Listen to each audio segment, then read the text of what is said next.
casar, ter filho. Então vamos voltar agora à nossa segunda parte, vamos continuar. Eu trouxe alguns casos para nós conversarmos que envolvem aí algumas questões que foram tratadas agora há pouco, que é a ação contra os avós, a ação contra tios, ok? Então nós vamos tratar dessa situação. Até quando você vai poder pagar para o cônjuge? É assim infinitamente, não é? Pensão alimentícia para o cônjuge, como que é? Como que a doutrina e a jurisprudência tem entendido? Então eu trouxe para vocês outras situações para nós tratarmos um pouquinho aqui. Como eu disse para vocês, os alimentos, eles decorrem de uma relação de parentesco, de uma relação de solidariedade.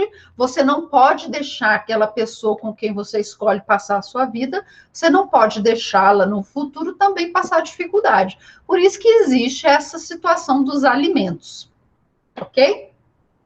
Mas o cônjuge, quando há uma separação, tá? Quando há um divórcio, né? Nós já vimos separação, é o termo que nós usamos, mas o correto é o divórcio. Existe o divórcio, ou existe a dissolução da união estável. Esse cônjuge, ele pode requerer alimentos. Nós já vimos que essa é uma obrigação, que uma vez que ela aconteceu, ela é irrenunciável. O que não fazemos mais é a exigência da cobrança. Tá? Esse cônjuge, ele pode, digamos, na situação, pedir alimentos ali com o divórcio. Como nós sabemos que acontece. Eu fiz um divórcio uma vez, eu já disse para vocês que eu sempre choro nos divórcios. Era um casal jovem que resolveu se separar. A moça, ela estava estudando para concurso, ela não tinha condições de se manter. O marido, ele já tinha um emprego fixo, então, ele passou a pagar alimentos para ela durante um período.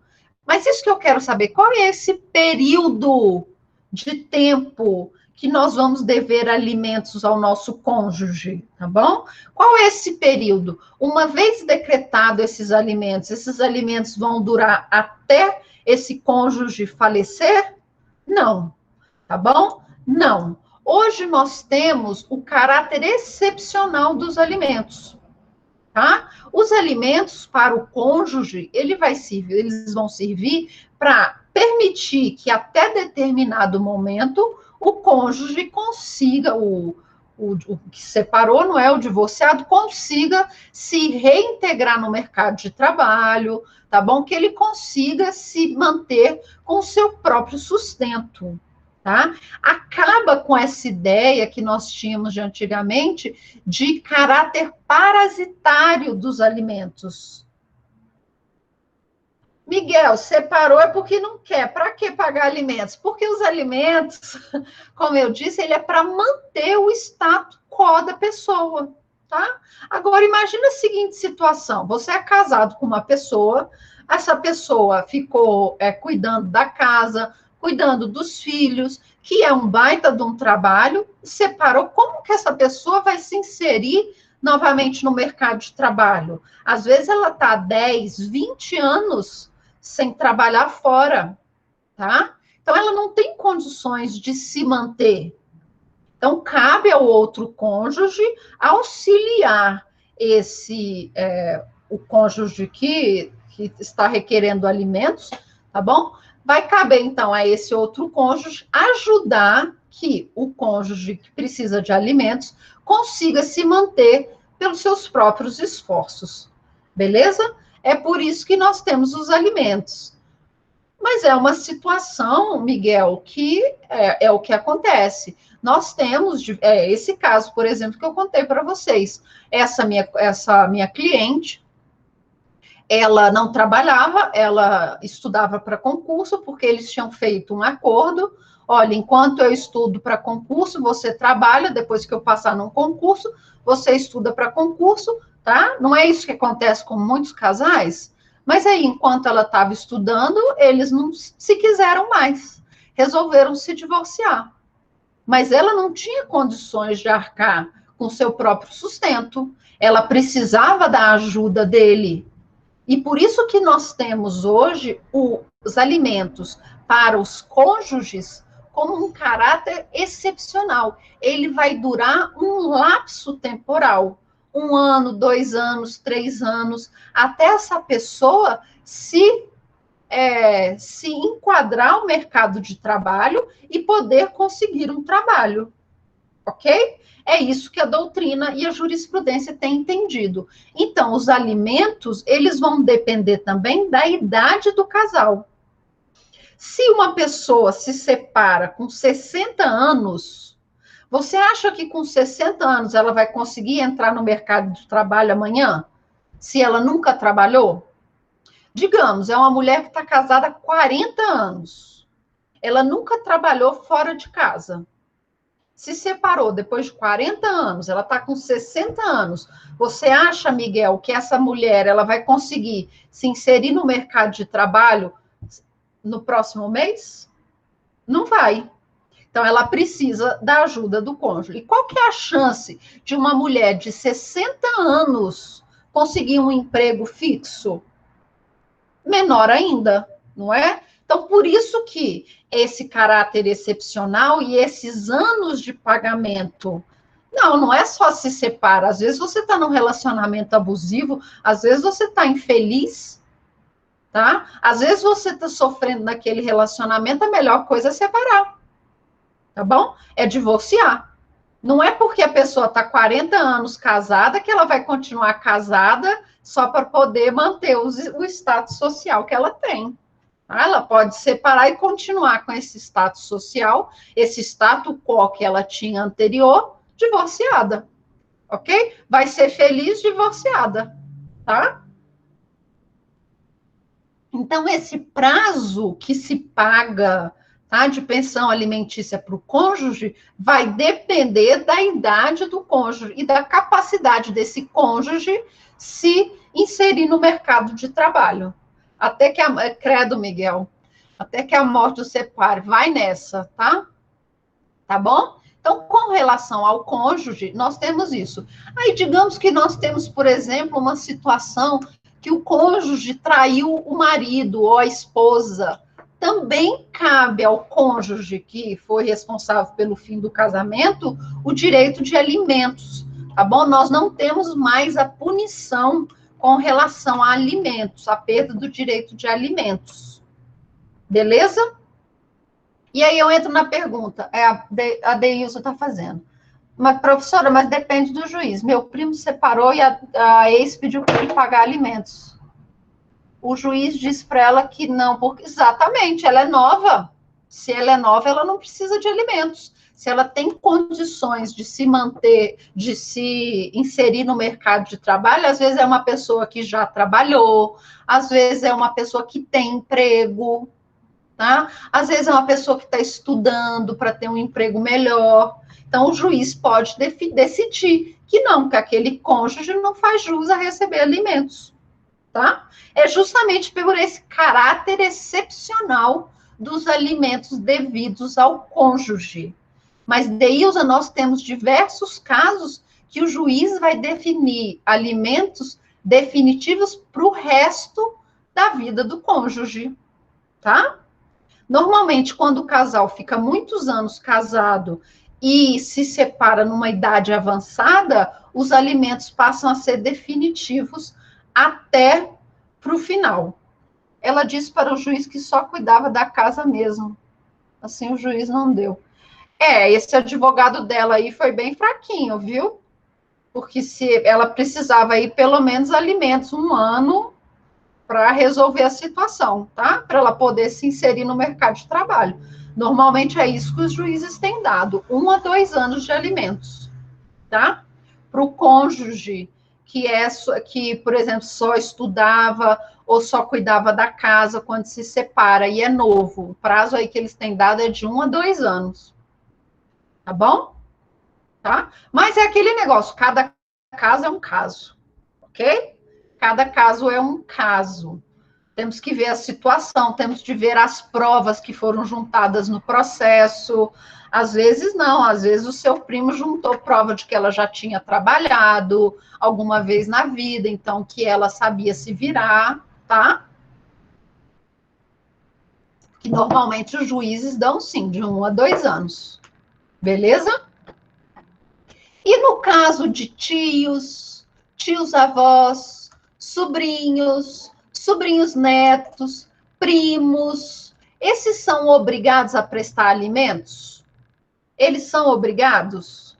Não, tá bom? Não são, porque a lei não determina, ok? E esse é o posicionamento majoritário da jurisprudência, que tios, tios-avós, primos, aqueles que estão na linha colateral, com exceção dos irmãos, não fazem jus a alimentos, tá bom?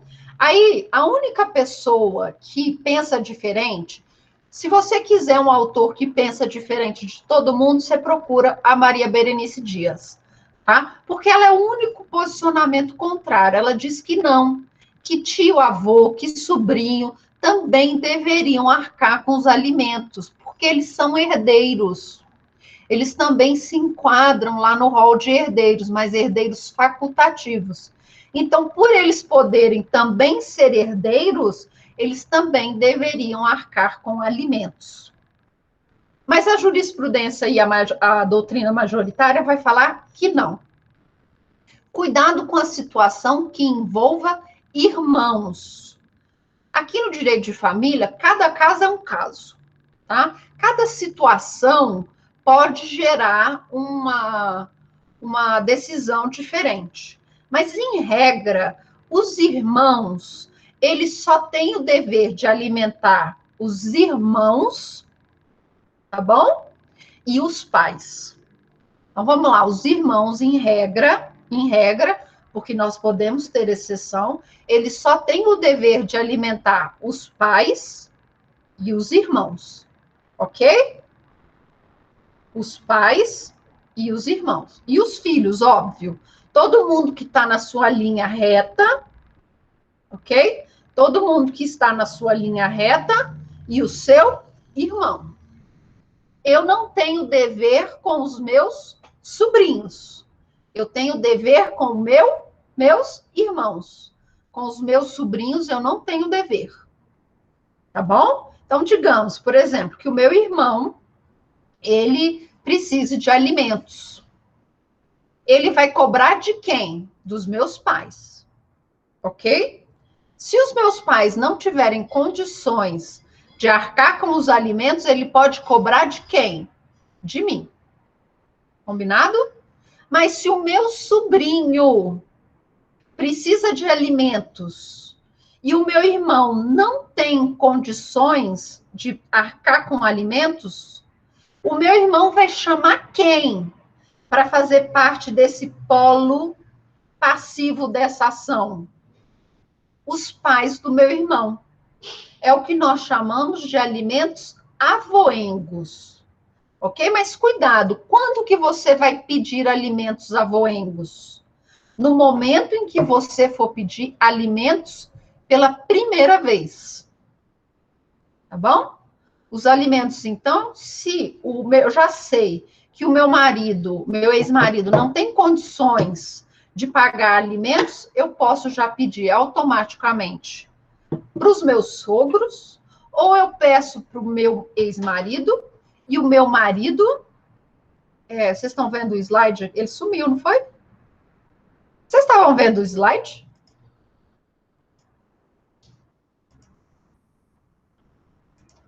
Ah, tá. Estava, né? Ah, tá. Ele parou aqui e eu não sabia o que que era.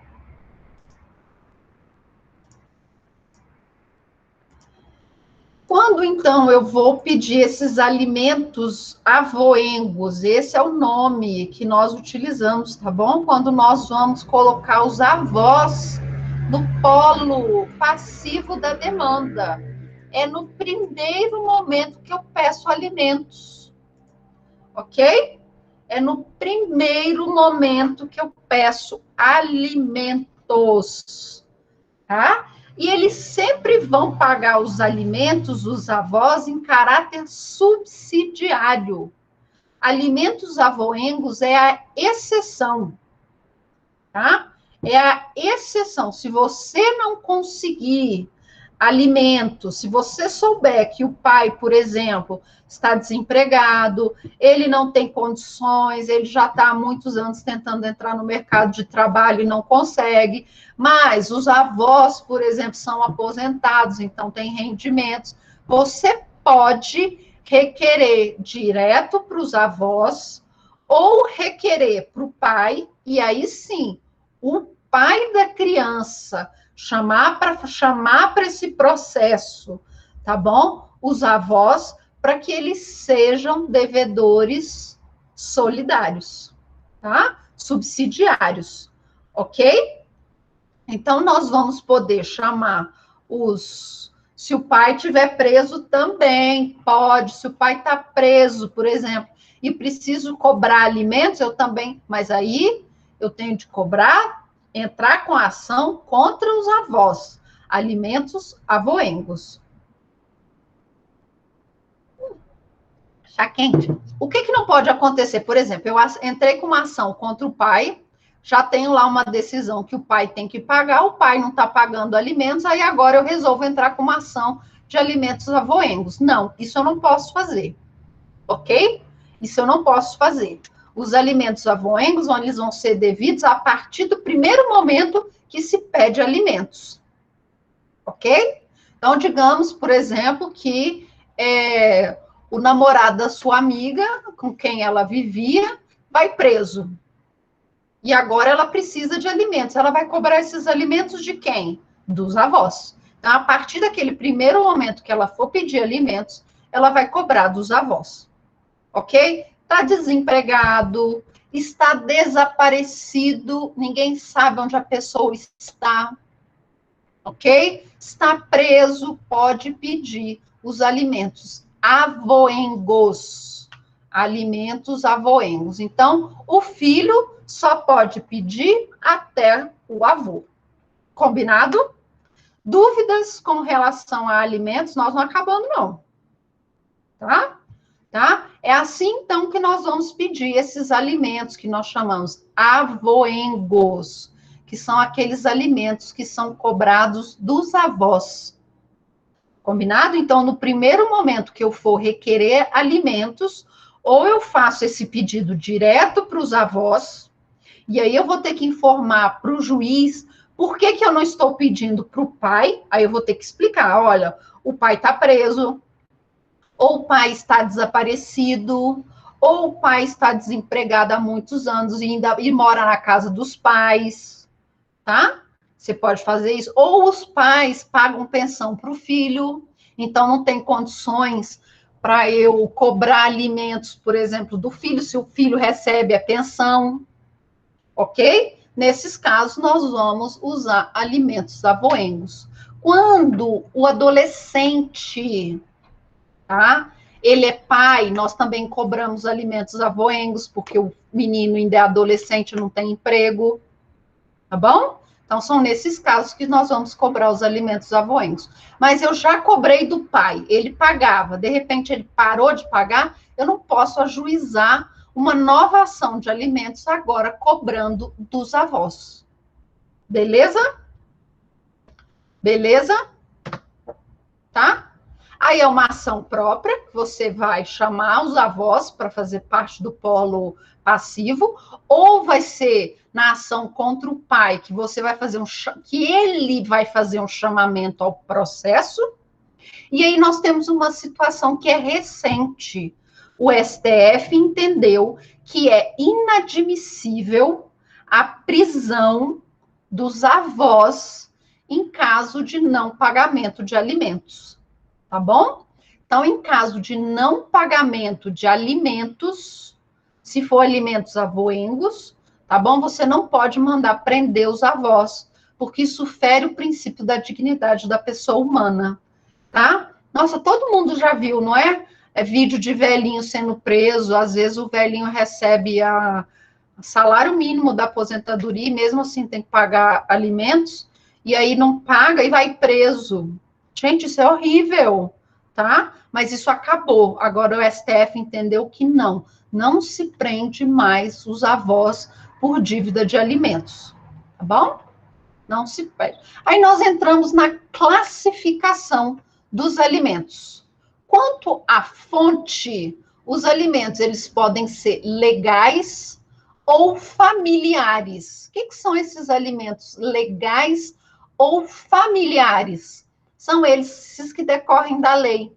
Todos esses que nós falamos agora, tá? Alimentos avoengos, combinado? Os alimentos que o pai deve para com o filho, que o filho deve para com o pai. Esses alimentos legais ou esses alimentos familiares, eles estão passíveis de prisão civil, ok? Um alimento familiar, por exemplo, é o alimento que o Miguel, ele deve para a ex-mulher. Viu, Miguel? Te avisando, esse aí é alimentos familiares. Deixa eu te pagar a pensão para sua ex-mulher para você ver o que vai acontecer, tá? Nós temos os alimentos convencionais, que são aqueles que vão decorrer de um contrato ou de um testamento.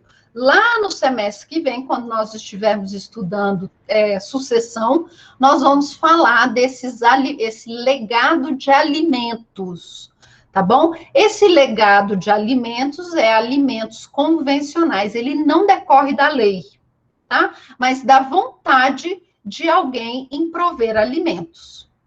Nós também teremos os alimentos indenizatórios, ressarcitórios ou indenitários. O que é isso? Digamos que, isso é o caso, por exemplo, o filho lá do Ike Batista, lembra que ele estava numa estrada e aí ele atropelou um rapaz que estava numa bicicleta? A título de indenização, ele pagou alimentos. Esses alimentos podem ser pagos de uma vez só ou podem ser pagos mensalmente, tá bom? Então, nós temos, quanto às fontes, esses 3 tipos de alimentos, tá bom? Alimentos convencionais e indenizatórios não cabem prisão civil, tá? Quanto à extensão, os alimentos vão ser civis ou côngruos, tá? Essa é a regra que nós temos hoje. Hoje, sempre que nós falarmos de alimentos familiares, nós vamos falar desses alimentos civis, tá? E aí nós vamos ter aquilo que nós chamamos alimentos indispensáveis, naturais ou necessários, tá? São alimentos indispensáveis à sobrevivência, tá? Eles seriam uma exceção, ok? Não são esses alimentos devidos pela lei aos filhos, aos pais, aos netos, combinado? Ok? Então, quanto à extensão, eles vão ser civis ou côngruos, que são da condição da pessoa, então é para você manter o status quo da pessoa, ou são aqueles alimentos indispensáveis que são distribuídos para a sobrevivência da pessoa. Ok? Quanto ao tempo, alimentos pretéritos, é aquele que já prescreveu e você não pode cobrar. Ok? Então, passou 2 anos, você não pode cobrar mais, tá bom? Alimentos presentes são aqueles do momento, ok? Tá? São esses desse momento. Então, esses podem ser cobrados. E alimentos futuros são alimentos que vão vencer, que ainda não venceram. Tá? Então, vou dar um exemplo. Alimentos pretéritos. Eu não tenho 2 anos para ajuizar a ação de alimentos? Não é assim? Tenho 2 anos para poder cobrar os atrasados. Não é desse jeito? Se passar 2 anos e 1 dia, eu vou ter alimentos pretéritos, alimentos que eu não posso cobrar mais. Eu tenho uma obrigação alimentar que vence hoje. Tá? Hoje não pagou, eu posso ajuizar uma ação. Alimentos presentes. Ação de execução de alimentos. Ok? É uma execução de alimentos. Combinado? E eu tenho alimentos futuros que só vão vencer mês que vem. Se eles não forem pagos no mês que vem, aí eu vou poder entrar com uma ação de execução. Combinado? Quanto à forma de pagamento, os alimentos podem ser próprios ou in natura, é quando você paga em dinheiro, tá? Você vai lá, deposita na conta, ou você paga a escola da criança, ou você paga a conta de luz, tá? Ou você paga o inglês. Sabe quando os pais dividem? Olha, eu vou pagar isso, você vai pagar aquilo, você vai pagar aquilo outro? Então, esse é alimentos próprios. E aí nós temos os alimentos impróprios. O que são esses? É quando você paga a pensão.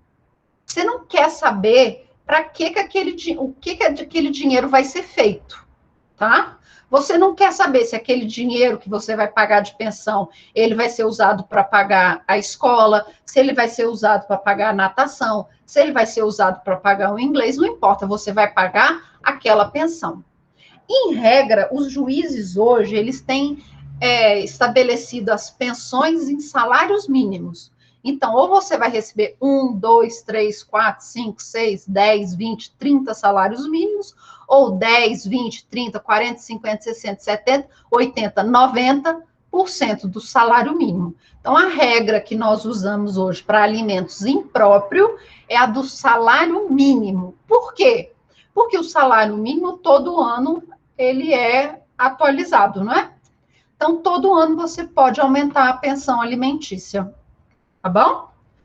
Na verdade, isso aumenta o valor a ser recebido da pensão alimentícia, mas ela se mantém como sendo um salário mínimo. Então, quanto à forma de pagamento, nós temos os alimentos próprios, quando você vai lá e paga diretamente os gastos da criança, ou vocês têm os alimentos impróprios, que é quando você paga a pensão. E aí você não faz a distinção, olha, isso é para pagar a escola, isso é para pagar alimentos, isso é para pagar o cursinho, isso é para pagar a viagem. Não, você paga a pensão. E ela é baseada em salários mínimos. Combinado? Quanto à finalidade,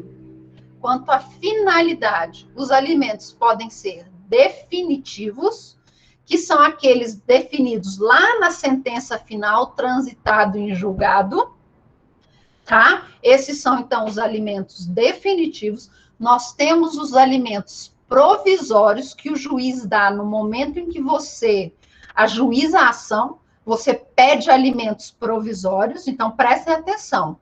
Você vai pedir, quando ajuizar a ação de alimentos, você vai pedir lá na lei, né? Eu já falei para vocês que tem a lei de alimentos, que é a lei 5.478.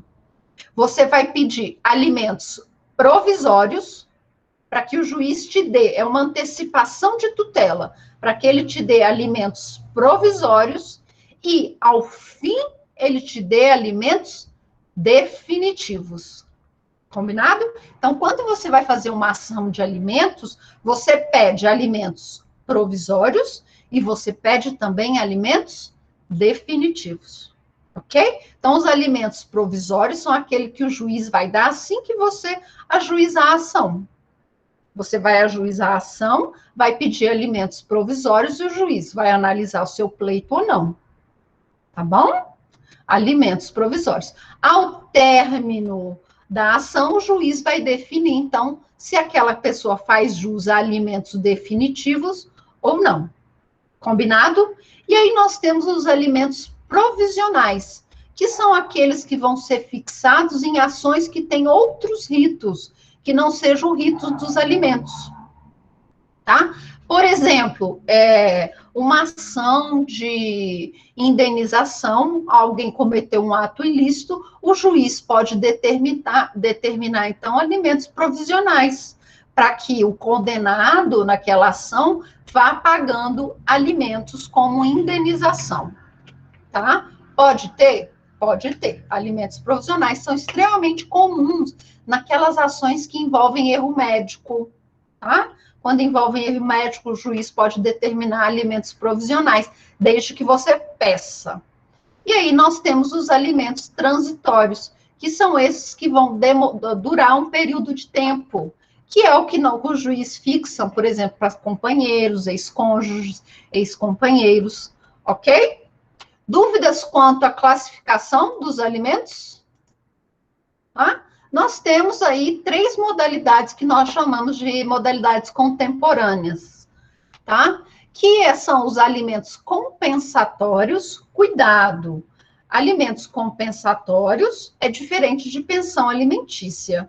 Os alimentos compensatórios são alimentos que alguém, o ex-marido, dá esporadicamente à ex-esposa. É uma pensão, é uma mesada, tá bom? É uma mesada. Então, às vezes, além da pensão, o ex-marido vai lá e dá uma mesadinha. Um mês dá um dinheirinho, aí fica 2 meses sem dar o dinheirinho, depois dá mais um dinheirinho. Tá bom, Miguel? Esse aí é bom. Então, além da pensão, imagina você fazer alimentos compensatórios, ainda pagar de vez em quando uma mesadinha? Pois é, acontece. Nós temos também os alimentos gravídicos. Eu disse para vocês, tudo tem lei no Brasil, não é? Os alimentos gravídicos também. Os alimentos gravídicos, eles estão previstos lá na Lei 11.804, é uma lei de 2008, então ela tem 12 anos. Combinado? Ela tem 12 anos. São valores que o juiz vai arbitrar para a grávida. Mas não é para a grávida, é para o bebê. Tá bom? Porque a grávida não precisa se cuidar, não precisa fazer exames, a grávida não precisa comer para manter a criancinha bem. Então, esses são os alimentos gravídicos. Você vai providenciar qualidade de vida para a grávida, para que, indiretamente, ela também beneficie o bebê. Tá bom? Então, os alimentos gravídicos também vão ser aplicados.